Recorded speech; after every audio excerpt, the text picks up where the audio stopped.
that you can actually learn how to master your mindset and how to develop ways to be super relaxed when you go speak in public.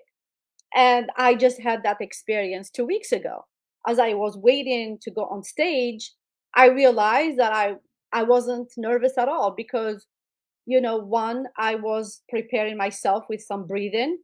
And then two, visualization. I develop a visualization ability where I have seen the stage and me speaking on the stage before I got on the stage.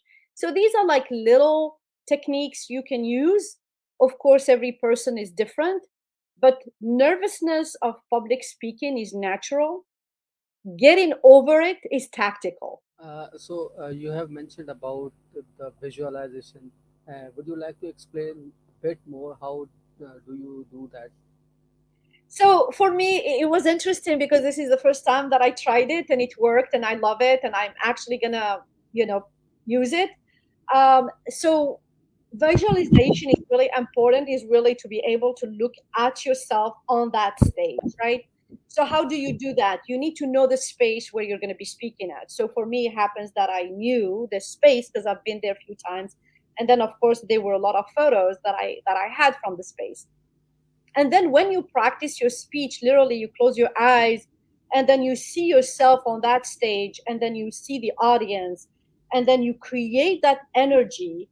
And before you even go on stage, you have to have some exercises. You do them even during the practice. Like, for instance, I did develop some exercises before I entered the stage where I focus on the stage. I am at the door waiting to enter the stage, and this is what I tell myself. That way, when they call my name, I'm already ready. So I was literally doing that by myself, recording myself.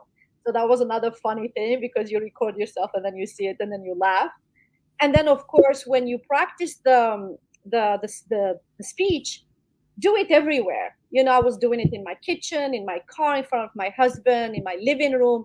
And I was also doing it outside. Like when I go swim, I will be in the pool and I imagine the trees being like the audience, and I picture that literally. So in every single space, I create the stage where I'm be speaking while I am practicing my speech.